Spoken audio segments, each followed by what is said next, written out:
Hello, fellow EdTPAers.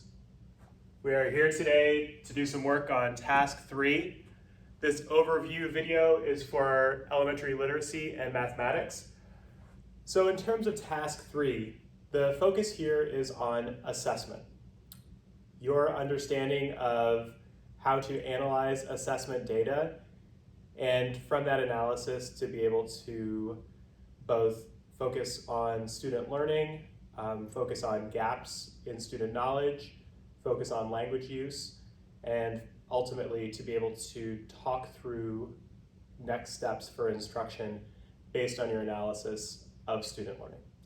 A key piece of this as well is feedback, which we'll get into in a bit when we speak more directly about the 5 rubrics that comprise task 3. So as you're preparing to write up the commentary for task 3, you'll want to be sure that you have certain elements together that will serve as your artifacts for this task. So the first is a common assessment that you gave to all of the students in your EdTPA class.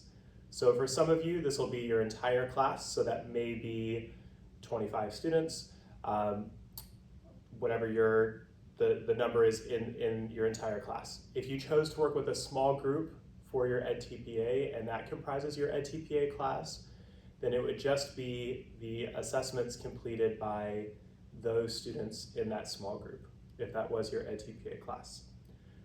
For those of you completing elementary literacy, you'll need to ensure that the assessment that you are choosing to analyze will give you evidence of student understanding of the essential literacy strategy that you've chosen for your EdTPA, as well as related skills.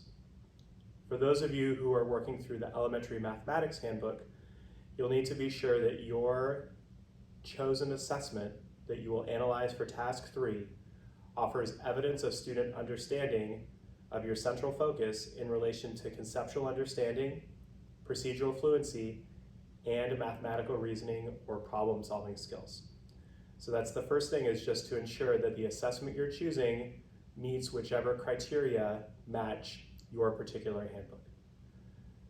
So in terms of artifacts, you'll need to have a blank copy of the assessment. You'll need to have your evaluation criteria for the assessment. And that evaluation criteria should be directly linked to the learning objectives measured by the assessment you're analyzing. With the evaluation criteria, for some of you that may be a rubric, for some it may be a checklist. If you have questions or concerns about your evaluation criteria, you can feel free to reach out to your supervisor, cohort leader, or Kelly or myself to talk that through. So you'll have those 2 as your first artifacts. Next, you'll need work samples from your focal students. So for each of these 2 handbooks, literacy and mathematics, you have 3 focal students. At least one of these focal students needs to have an identified learning need. So that could be a student with an IEP or a 504 plan. It could be an English language learner. It could be a struggling reader or a student with gaps in academic knowledge.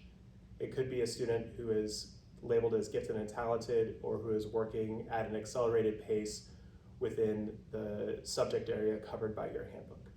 So you need at least one of your focal students that has at least one of those characteristics. In terms of choosing the other 2 focal students, it's really up to you.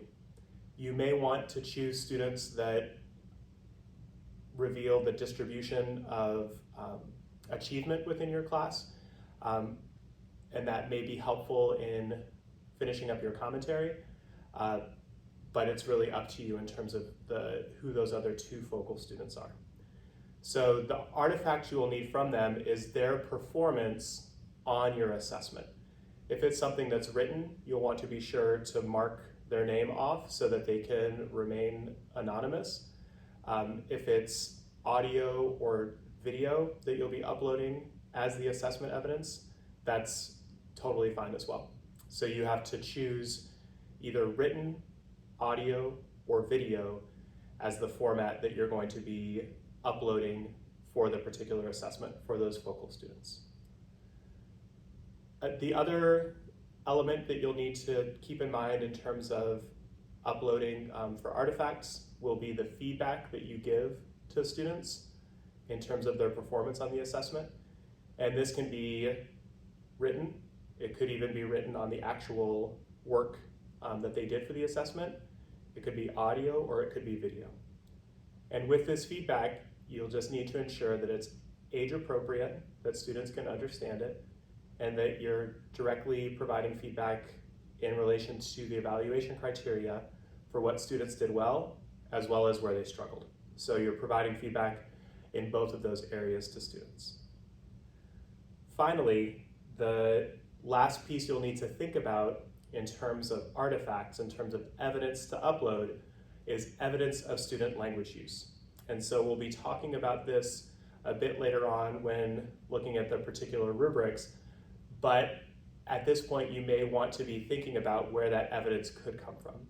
The possible evidence sources are the Task 2 videos that you uploaded in terms of your instruction, student performance on the assessment itself, so using the assessment as an artifact for that, and you also have the opportunity to submit an additional video clip of no more than 5 minutes that you could then draw from in answering that prompt as evidence of student language use. And we'll talk about this a bit more moving forward. The focus here is student learning in relation to the learning objectives, how they perform on the assessment you've chosen, what you're able to analyze in terms of student understanding and student gaps in understanding generally across the class, and then more specifically using your focal students for students with specific learning needs or specific achievement patterns. The feedback that you give students, student language use, and then looking at all of that together holistically, what you identify as next steps for instruction. Overview complete. Let's get ready to dive into those rubrics.